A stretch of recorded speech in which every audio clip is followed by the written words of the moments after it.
Muling aarangkada ngayong taon ang Philippine Travel Agencies Association o PTAA Travel Expo 2026 sa bansa. Inaasahang makatutulong ang expo sa pagpapalakas ng tourism industry ng bansa, lalo na sa pagbibigay ng mas abot-kayang biyahe at paghahanda sa dumadaming demand sa local at international travel sa 2026. Si Erlo Bringa sa detalye.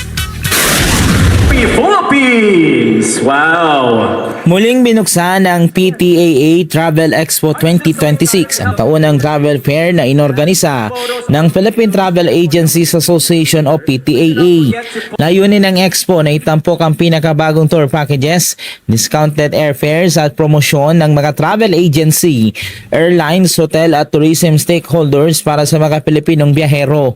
Ayon sa PTAA, nasaang makakatulog ang expo sa pagpapalakas ng tourism industry ng bansa, lalo na sa pagbibigay ng mas abot kayang biyahe at paghahanda sa dumadaming demand sa local at international travel sa 2026. Magbabiyahe about tourism and of course about kung magkano na ba magbiyahe, especially locally, di ba? Alam natin yan in the news. So this is the perfect time to take advantage. Pag pinag-usapan natin ang murang biyahe, Kasama sa expo ang mga local government units, resorts, cruise companies at foreign tourism boards na nag-aalok ng special na diskwento at package deal na eksklusibo lamang sa event.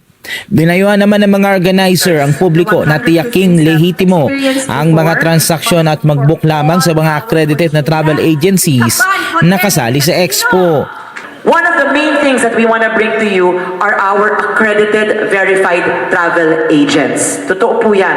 Yan ang isang specialty ng PTA Travel Tour Expo because when you come to SMX, lahat ng makakausap niyong travel agency, assured kayo, walang scammer. Accredited po ito, talagang makukuha ninyo your money's worth.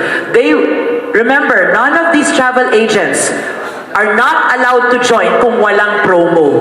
Bubuksan sa publiko ang PTAA Travel Expo 2026 at inaasahang dadagsa mga bisitang naghahanap ng sulit at ligtas na mga opsyon sa pagbiyahe. Because we really want to promote domestic tourism to really help. Alam niyo naman our numbers are quite down, but this is the way to do it. Demand will actually bring forth supply as well, and the supply will also help us bring down the prices. So tulong-tulungan po tayo dito. We're also very proud to have with us finally as well with our PTAA Travel Tour Expo, BPI. Erlo Bringas para sa Matadag Agila, matatag, matapang, matapat.